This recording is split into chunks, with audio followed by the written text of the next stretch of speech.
Citrus Series on deck for the Marlins. Facing off against the Rays, we're going to look ahead to that. Also, the big news that happened on Friday that I didn't get time to cover yesterday. Jesus Aguilar, DFA'd. Why now? Was it the right decision? I think it was. Equally, where could he sign? We'll also have a recap and a look back at this 4-game Dodgers series. The Marlins dropped the final one on Bank Holiday Monday. And of course, it's Shaun Barrett time, which means Shaun's stats will be dug into as well on today's Locked On Marlins. You are Locked On Marlins, your daily podcast on the Miami Marlins. Part of the Locked On Podcast Network, your team every day.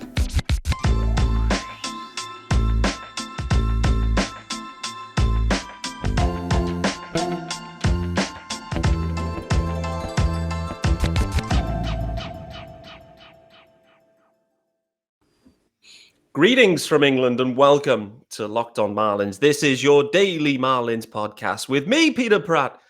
Do not forget to follow me, of course, on Twitter at Miami Marlins _UK. Almost at 5,000 followers. It's trending in the right direction as well. Don't forget to subscribe to the pod. It's available free and available everywhere you get your pod. So if you're listening, hit subscribe too. Make sure that the episodes just automatically drop in there, ready to rock and roll. It's a daily pod, Monday to Friday. If you are watching on YouTube, of course, hit subscribe there too. And hello and welcome to my lounge. And welcome as well to Shaun Barrett's lounge as well. Shaun, how are we doing?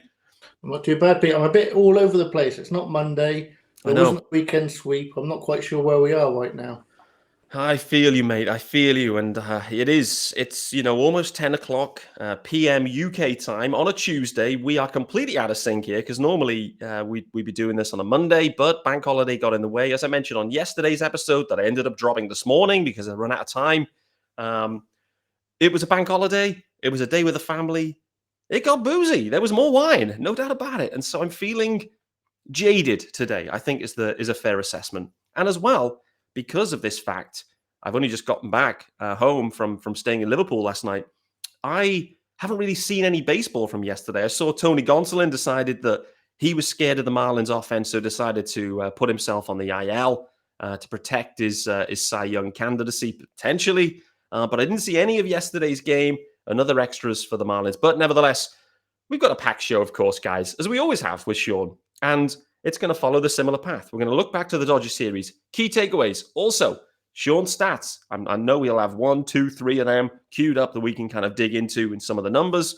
And then also dig into some of the news as well. Big news that dropped Friday after I did the Friday episode. Of course, Jesus Aguilar was DFA'd by the Marlins. I think that was big news. He's cleared waivers and now is free to sign with any team. So we'll wait and see where Big Jesus ends up signing as well. That's going to be an interesting wrinkle. I personally believe that he will land with an NL East team, and there's three of them to choose from. I think he could do a job on all three. Anyway, let's not start with Aguilar. Let's go back to the Dodgers series, Shaun. It was a 4-game set, and key takeaways for you from the 4 games overall. I mean, we can't not talk about that series and not talk about Cy Young, can we? So Sandy was, that was one of the better pitching performances I've seen in a long time. The game time alone was for a UK baseball fan. Any game that's under 2.5 hours is a godsend. And he was just a machine. He was absolutely plowing through them. And one stat that's sort of been playing on my mind ever since that big blow up that he had and how good the Dodgers are is just how good they are, even when you're pretty decent as well. So the Dodgers this year are 14-18, so just under 500, but still, when the opponent team pitch a quality start against them. Yeah. So a quality start is not good enough to beat the Dodgers day in and day out. You need to be on top of your game, and that's what Sandy was doing. And with Gonsolin, I'm with you, Pete. I never thought that Gonsolin, a glorified long man, as he's been described across Marlins Twitter. Yes. It was never any competition, but I'm just glad that discussion point can now stop. Sandy is the odds-on favourite to be the Cy Young winner, and he deserves to be the Cy Young winner. That's my biggest takeaway from this series for sure. Yeah, it was mine too. I put it out there on the line, on the record yesterday. Like, that was my biggest takeaway. It's the main storyline for the Marlins right now. Can Sandy get this Cy Young locked up? And for me, that was, it ended all conversations then, particularly the knock-on news, because when I recorded yesterday, I didn't know that Gonsolin was going onto the IL, but effectively that will end, that's 2 weeks on the IL plus a rehab plus whatever. Like, that's pretty much regular season over for Gonsolin now, 120-something innings. Okay, the ERA is going to look nice, but, he's just not in Sandy's league, no doubt about it. And I don't see that there is really another challenger. What was your take, though? The fact that Fangraphs have Carlos Rodon with a higher WAR than Sandy Alcantara this year. I mean, for me, that completely caught me off guard. I know you're a WAR guy, and I know you're into, you use Fangraphs probably daily as well. So that completely shocked me. The fact that Rodon, in 50 or so innings less than Sandy, was somehow had a higher WAR. How did this happen? What has gone on with Fangraphs' model there? Yeah, I mean, I'm a stat guy, and I don't understand it either. I think the main way I look at it, and it's something that's quite interesting to me, is the idea that traditional media and old heads in baseball talk about the loss of the ace, of that guy that's going to go 7, 8, 9 innings, and that's happened over years. Starters innings have been going down each year, and relieving innings, of course, therefore, have been going up.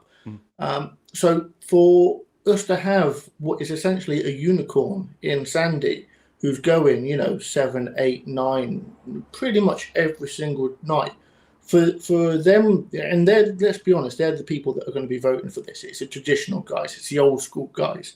Yeah.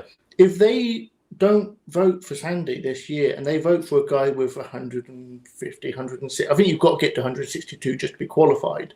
But if they're going for a guy that's going 5, 6 innings a night, what are they saying? They're embracing that death of the starter that they so desire. Because if I'm a major league pitcher and I see that occur, I'm thinking, well, I don't need to go 7, 8, 9. I don't need to overwork my arm. I can go 5 or 6 every night and win this Cy Young, have high values in arbitration, and get a big free agency contract. There is no way in my mind that old school minds look at this and go, Sandy is not the de facto Cy Young. Yeah, I'm with you. The funny thing is, as well, I do the starter situation with the All-Star game. I always felt once that happened, and effectively Sandy was wronged there in some ways. I understand why it happened, but at the same time, Sandy was the deserving starter of the All-Star game for the NL.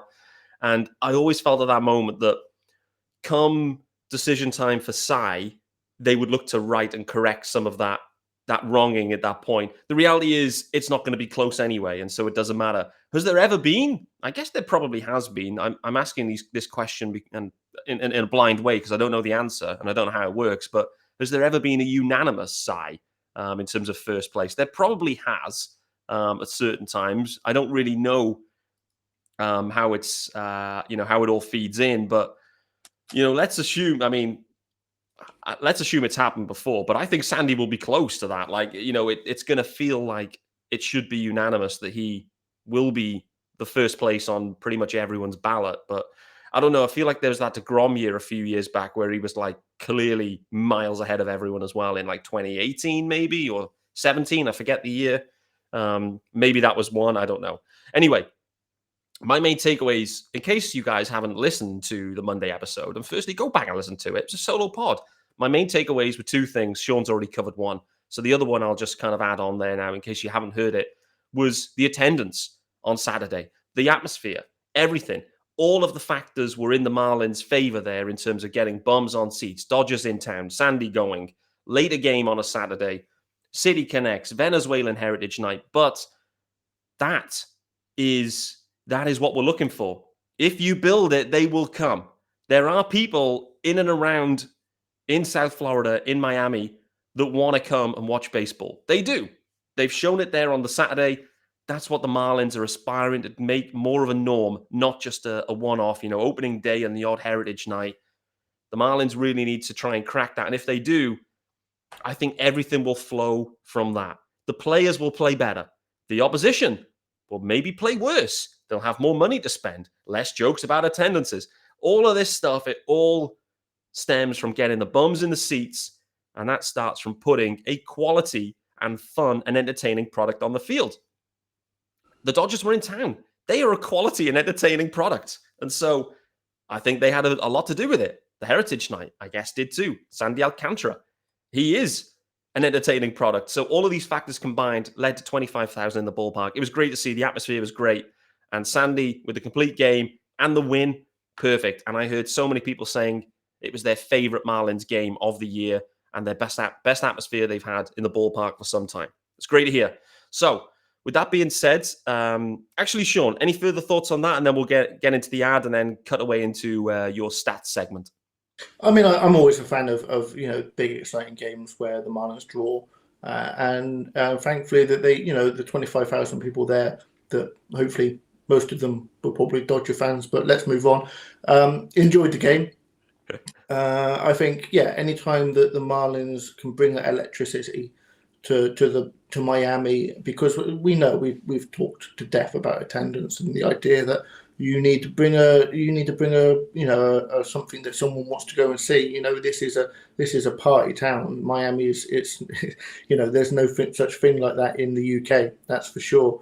No. And you're vying for a lot of people's attention, but you've got a lot of competition. And Sandy, for me, at the moment, is one of those draws. He is, in my mind, one of the biggest draws, sportingly wise, in Miami. The Dolphins are always going to be king, I think, just because football is. But thankfully, that crossover isn't too large. I think when in the summer, when the Marlins are hot, with Sandy on the mound, we could start seeing some sellout crowds, I think, and that's something that we just don't see. We know full well that the Marlins will sell out opening day, and then that's it. Exactly. So hopefully, if we can get a winning team on the field, put Sandy on the mound, that's when we could start seeing like the 30+ thousands, and that would be fantastic. No doubt. The offense has to match too. And they've got a lot of work to do on that one. And there's going to be a lot of episodes focused in on that in the coming months, no doubt about it. Guys, I'm proud and pleased to let you know this episode is brought to you by LinkedIn. So as you gear up for the fall, you need the right people on your team to help your small business fire on all cylinders. It sounds like the Marlins, to be honest with you. LinkedIn Jobs is here to make it easier to find the people you want to talk to faster and also for free. So you can create a free job post in minutes on LinkedIn Jobs to reach your network and beyond to the world's largest professional network of over 810 million people. So you then add your job and the purple hiring frame to your LinkedIn profile to spread the word that you're hiring so your network can help you find the right people to hire. They've then got simple tools like screening questions that make it easy to focus on candidates with just the right skills and experience so you can quickly prioritize who you'd like to interview and hopefully hire. It's why small businesses rate LinkedIn Jobs #1 in delivering quality hires versus leading competitors. LinkedIn Jobs helps you to find candidates you want to talk to faster. And did you know every week, nearly 40 million job seekers visit LinkedIn? You can post your job for free at linkedin.com/LockedOnMLB. That is linkedin.com/LockedOnMLB to post your job. Yes, for free. Terms and conditions do apply. Shaun Barrett, Shaun Stats. What's queued up for us this week, bro? So we keep talking about the idea that the Marlins season is pretty much over and we're just looking for storylines. We're looking for things that are going into next year. And we've talked a few times about Bleday and what we can expect from him. And I kind of want to continue that thread and continue to bemoan the fact that we're only going to see so many at-bats at the Major League level. Mm-hmm. And the reason why I want to touch on this is because he started to heat up. He started to show some promise. So, I mean, it's just, get the shirts ready. It's a small sample size. But over the last 18 days, 9 extra base hits. He's starting to hit the ball really well. The average is still, well, it's actually below 200, but we'll move past that very quickly because the BABIP's low. And that, again, we've discussed that before in the sense of he's a lefty and that is always going to mean that, if you're a pull-heavy guy, then you're going to struggle with average. But And that's kind of what we saw at the AAA level as well. But Yeah. what he is showing to me, especially over this sample size, is he's also walking a lot. So he's walking 18% of the time, which is absolutely massive. And with that power stroke and that on-base stroke, he's actually currently good. I think it's 813 OPS at the moment, and he's slowly dragging that number up. So his number's just over 700. But if he can continue to play the way he's playing, he's going to drag by the end of this season probably close to an 800 OPS. And Marlins rookies that hit 800 are few and far between. Let me tell you that. No doubt. The last couple of times that's occurred, they've been in that Rookie of the Year voting. And I just feel like if we'd seen more of him at the major league level, we would have seen maybe. We'd have had a better understanding of what we're going to get next year. So over that sample size, it's 131 OPS plus, not OPS plus, sorry, WRC plus, and that's actually dragged his major league year up to 104. So he's actually slightly above average player at the major league level since he came up. Okay. And I feel like we'd seen more of that if he'd come up in June, come up in July. That's always hard for a team like the Marlins to do, especially when he was hitting 200 in the minors. But he's showing different things. He's showing on-base skills. He's showing a little bit of growing power. And these are all the kind of things that we heard when he got drafted. He's a guy that's got good plate appearances every time he's out there, and he'll grow into some power. I just feel like if we'd seen more of it this year, we could be going into next year knowing he was a starter.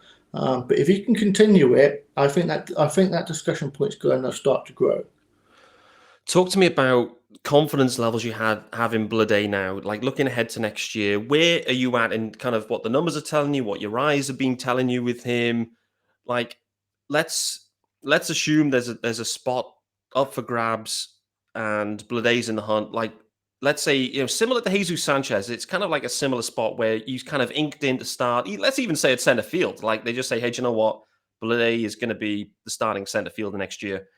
And again, knowing what we've seen from Jesus this year, what's the confidence levels? 1 to 10, 10 being like you're absolutely all in and it's the perfect decision, perfect player. 1 being it's Jesus Sanchez. It's an interesting discussion because, I mean, Bleday carries that pedigree, that high draft D. But unless he continues this, which I do hope, there is that situation where he will have shown less at the major league level than Jesus Sanchez did last year. So there's that to factor in. The defense, I mean, he's had his opportunities. We spoke early in the season about them trying to put him in centre field in the minors and giving him those reps. And he's played more in centre field at the major league level than he has anywhere else. And the numbers they're not great, they're not dreadful, but I mean, it is that case of we discussed if he could be a slightly above average bat and be slightly average defensively. The Marlins, you take that on a minor league, a major league minimum contract. But does that give you a lot of excitement? I mean, that we're literally just carrying a position? Not really. Again, he's young. He's 24, 25, which is still young in baseball terms. I know we get used to seeing these 21, 22-year-old phenoms coming up, hitting out the gate and getting these $100 million contracts left, right, and centre. But they are ultimately the rarity. These don't happen every day. Most major league contract deals look like this: a guy that comes up young, struggles, and makes an adjustment, and then thrives. Yeah, we're at that point. He's come up. He might play well this, August, September. Next year, like we saw with Jesus, there'll be adjustments. There'll be some film on him, and he'll need to make those adjustments. So it is that case of we're at the we just don't know stage, and that's a bad answer maybe, but that is the case of where we are.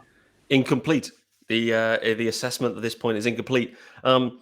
Speaking of Jesus Sanchez, not to completely derail us right now, but one of the things that we spoke about last week with Joe Vasaro, he was calling out to say, if Jesus Sanchez isn't recalled before the weekend series, then the length of period then in AAA means that he will burn his option. And this final option, we sit here on Tuesday, the option's burned, baby. So burn, baby, burn on the option. Jesus Sanchez next year either has to stay on the roster for the full year or be on the IL, or be DFA'd if indeed he's not going to be on the active roster. So what's Jesus Sanchez been doing at AAA? I did see the Shrimp posting a home run highlight very recently. Has it been a return to form for Jesus, or is it the same struggles that he saw at the major league level? It's hard to say. So me and you get regular updates on what Jesus Sanchez is doing from our man Alan Witz, who is a bigger fanboy of Jesus Sanchez than maybe I am of Cooper. He definitely is, by the way. Yeah. I mean, Jesus is warmed up a little bit. So over the last 9 games, 790 OPS, a 105 WRC plus, and just 16.7 Ks, which is probably the biggest thing you look at as far as a guy in the minors is, if he's striking out there, then he's not going to be doing anything at the major league level. Again, 9 games, small sample size. But every time I look at his stats and I think, oh, look, they don't look too bad, I then notice that Astudillo is down there with a 1,000 OPS plus. You've got to remember that this is AAA. And AAA at this time of the year is probably a little bit thin. Yeah. You've got all the guys that are any good are probably at the major league level because of injuries and depth concerns. Yeah. And you're keeping your high level stud prospects for the next couple of years in AA because that's the better league ultimately. So hitting well in AAA is good in the sense of you don't want to not be hitting well in AAA, but the numbers can be deceiving from time to time. What about De La Cruz? What's our boy DLC been doing down there? Yeah, much better. So he's been down there just for 12 days. So hitting 333, a really nice 267 OPS, ISO even, sorry. So he's hitting power down there. Okay. A massive 155 WRC plus. There's a 400 BABIP in there, so you've got to call that out. He's getting a little bit lucky.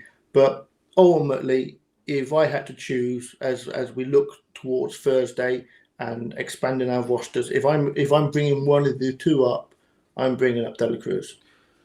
It's an interesting topic, one that we probably haven't got a full amount of time to dig into today. But as the rosters expand, if it's anyone, and obviously Sanchez and De La Cruz are in the anyone category, but if it was you offensively bringing up one dude, where would you go with this right now? I mean, it could be one of those two. I guess it could be De La Cruz, but is there anyone else that you'd like to see in advance ahead of those guys, basically, is the question? Not really. I think it would be De La Cruz, and I think he'd bring up an arm as well, just because it's always nice to carry that extra arm. And it'd probably be a guy that we've seen already this year. Yep. It is a situation where right now there isn't too much in the way of reasons to bring up anyone exciting. No. Let's see some more of De La Cruz. Or if it's Jesus Sanchez, it's Jesus Sanchez. I do like, it might be yin when everyone else is yanging, but I do like the idea that Jesus Sanchez has got that fire under his bum now of your options are done. Next year you either show out and earn yourself a spot, or, you go through that DFA cycle that, is never good because, you could be coming up, down, left, right, centre, flying across the country. There's no security blanket there. There isn't. There really isn't. He's walking the tightrope now, Jesus Sanchez, with the Marlins anyway, not with his career. I mean, in some ways, obviously, if he can't hit the major league level, he's got a big problem. It's not where he wanted to be, but his Marlins career now, he is walking the tightrope where, and the problem he also faces is, Avi's not going anywhere. Soler, we assume, won't be going anywhere. So there's 2 of the 4 outfield spots, perhaps. I mean, there's maybe some thought to think maybe you just shift Soler into full-time DHing, and maybe that's the way they have to go, and they have to have Coop playing at first base more than maybe he has done this year. I don't know. We'll wait and see on that. But it's a crowded outfield already, and Bleday's showing as well. So Bleday's going to be tough competition for him. De La Cruz is showing. They need to add more, more above average major league hitters as well. So we can't forget. It's not just going to be the old run it back crew. They're going to need to upgrade this offense significantly as well. So opportunities, I think, could be really limited for Jesus Sanchez. And so my gut feel is here, the fact that they waited this long, let him struggle for that long, then optioned him, and then haven't protected the option. says to me, I think they're out on Jesus Sanchez. I think they are. What about you? Yeah, I mean, it is a case of they've seen enough. They've seen enough. They gave him that opportunity. That we're not going to go through this, Brinson situation of carrying on to try and, beat a dead horse. He got his opportunity. He didn't make it work. Is it a short leash? Maybe. But that's where the Marlins are. We are in that sense of like, if we are trying to win in the Sandy window, we haven't got a leash. And if we cut bait on him too early and he goes somewhere else and figures it out, then fair play to him. Well done. You got there. But the Marlins aren't in a position at the moment, in my eyes, to keep waiting on people to make that adjustment. No, completely agree. I segued us away from maybe other stats you had queued up. I think it's an interesting conversation when we start to talk about Bleday. The knock-on effects do link into Jesus and De La Cruz, I think, as well, because in effect, those three dudes, I think, are probably vying for maybe one spot on opening day roster in 23, perhaps. Again, we don't know what the offseason will bring. We don't know where Soler, Avi, and everything else will play out. But did you have anything else queued up for us stats-wise? If not, then we'll dig into Jesus Aguilar. No, I think we've got some stuff to move on to, so we'll skip bits. Yeah. Okay. Well, I enjoyed that talking point, and it's been a talk track that I've been thinking about as well around Bleday. I really like what I've seen from him. Just to kind of give my, I guess, broad summary to date. I think the approach, the eye, all look good. He's got the power in the stick. We've seen that. Like he does hit for power. He does remind me a lot of like a Michael Conforto type. I could definitely see him hitting in the 3-hole or something like, Birdie leading off, Jazz 2, Bleday 3, and then the kind of real big boy power hitters kind of sitting in behind that. I could see that happening. Maybe even lower and he's sitting like in the 5-6 holes. I don't know. But for me, Bleday's impressed me. I've liked what I've seen. And, we just want it to continue. And that's the point. We were feeling the same about Jesus Sanchez last year, and then the league adjusts to you. And it's like, can you then adjust to how the league adjusts to you? And then they'll try and adjust to you again. And so the cycle continues. Jesus Aguilar, though, big news. Big news on Friday that Jesus was DFA'd. The correspondent, obviously, was linked to your man Coop, back from the concussion IL. So, you knew it was coming. Coop was coming back and whatnot, and you're waiting to see what happens. And Kim and the Marlins had put out there that they wanted to give a run for Lewin Diaz. It's still been a little bit curious how they've handled Lewin Diaz in this time that he's had a run. Nevertheless, the knock-on effect, and I don't think it was a surprise to Jesus Aguilar, was that he was DFA'd. He got all the way pretty much through August before it happened. They couldn't move him for anything at the deadline, which I think was interesting again. Just your assessment of how this actually played out for Aguilar now with the Marlins. Then we'll kind of look back on some of his fun moments with the club. I think a lot of what you just said would make sense. I mean, it is that case of it's big news because anytime you DFA, a long-term major league player, it's big news, but not surprising news. I mean, Coop was coming back. I mean, the fact that Coop returned so quickly was a little bit of a surprise, maybe. But they weren't going to send Lewin down because we need to see him at the major league level and get that assessment. And if the team are going to pull the plug on him, and that's a potential situation next year. Like, let's see enough of him to know that we've made the right decision. I don't think we'll ever get enough time because, as you said, they've mishandled Lewin in my opinion. I think yours too. Me too. But Aggie, I mean, the funny thing is, you look at his stats for the season, you realise he's kind of skated this year because he's not been great. No, he's not. He's not been good. He's really not been good. So, I mean, the negative WAR. I mean, I don't want to get too far into the weeds with the numbers for him, but he's got a negative WAR this year. Has he? Oh, wow. Yeah. I didn't even know that. I mean, wow. Aggie with a negative WAR. That is insane. And when you factor in that he's earning $7.3 million this year, cast your mind back to when the Marlins acquired him. They got him because the Rays DFA'd him. They didn't want to pay him the $2.5 million or whatever it was that year. It is that case of they got him for basically nothing, and he's been okay. 2021 was his best season for sure. But the Marlins are in that predicament where he was going through his mid to late years in arbitration.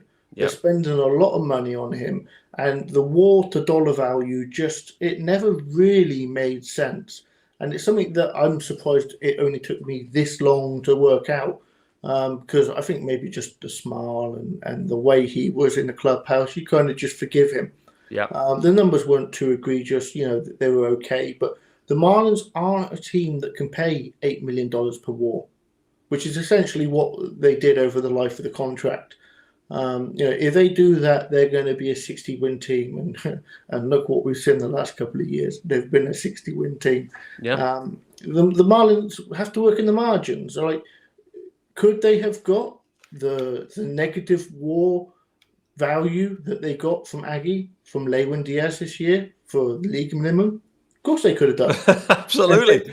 And saved themselves $7 million. So it just seems strange to me that it took this long for them to see that. And it's just as surprising for me to see how much he skated. If you look at all the drama we've had this year, you look at all the slander that different players have got, Aggie never got it. And I don't want to slander him on his way out the door, but because he's a nice guy and he had some good moments for the Marlins. But ultimately, it is one of those situations where you're not looking at it and going, the Marlins are offensively worse with him gone now. It's crazy, isn't it? Because we look at the 2020 season, big part of that year, albeit obviously a shortened season. 2021, he was right up there in RBIs, in the NL in general, in Major League Baseball, perhaps. Him and Duvall. You remember this kind of weird situation where, again, they were terrible as a team, but Aggie and Duvall, in terms of like counting stats, were like way up there for RBI. I think that the two of them were both in the top 5 at one point. And you're looking back, going, hold on a minute. The Marlins are 20 games under 500. They're absolutely turgid. The offense is terrible. Okay, fast forward a year, we're still saying the same things. But Aggie did perform, and I think, to your point here, I think it's a really interesting one that Aggie's never really faced the slander like other guys have, when the drop-off from Aggie has been so stark. It really has. And, when we kind of look at it now, is, OPS plus of 89, OPS itself of 674. He's hit a few home runs there, 15 home runs. But, go back a year, there was 22 home runs. The OPS was more like at 800. The year before, it was over 800. So that's the kind of Aguilar we're expecting. It has really tailed off this year. And, I would say it felt to me like the joking, I don't know, it felt less this year than it did in the past. Like, he hasn't been as big a presence, I feel. And again, it kind of boils down to the kind of the clubhouse vibe that we've talked about multiple times, that it's never felt right all along. Things have been amiss here in this clubhouse. Interesting that Miggy Rowe, I think, called it out, saying that he was there, his kind of lieutenant, so to speak, kind of trying to keep the guys in line or something in that kind of like language, which is interesting. That's how they feel they have to be, these guys, the leaders, that they're there just trying to keep people in line. Like, that doesn't sound fun. That doesn't sound fun at all, or conducive to a good working relationship either, that Miggy Rowe and Jesus Aguilar seem to have to be the clubhouse disciplinarians. I can't see Aguilar being a discipline. He's a pro though, Aguilar, right? When you hear him speak, he's absolutely a pro. One thing that was very interesting though as well, I think it was Jordan McPherson asked him straight after the news, and he answered all the questions and took them well. One thing he was asked, though, was his assessment of the Marlins at this point. It was a very funny one. He basically just started scratching his head and saying, "Oh boy, that's a tough question." So if you haven't seen that, try and find that clip if you've seen of Aguilar being asked that directly and kind of giving literally, he was literally head scratching and saying it's a tough question, which it is. Like, it's hard to assess the Marlins right now. 5 years in the build, 1 postseason appearance, but the last 2 years, they've really just not carried on that trajectory. And the same true for Aguilar. He goes on, Shaun, where do you think he lands? Because he's cleared waivers now, so he's free to sign with any team he wishes. I'm sure he'll be targeting one that will be making the postseason, obviously. So, gut feel, is he gonna stay in the NL or flip over to the AL? You assume that a team are going to pick him up. You assume so. Maybe. Well, that's the first question. Do you think he will get picked up? I'm not sure. He's been that bad. Yeah, do a playoff team playoff caliber team want a guy that's, can't defend his position very well, isn't hitting well this year. Do a team, do a rebuilding team, do a low market team, take a punt on a guy that they don't have to pay this year, see what they can see from him. I don't see him playing a single playoff at-bat appearance defensive shift. I just don't see it personally. Well, I think he struggled so bad this year that I just don't see a team, clamoring to pick him up.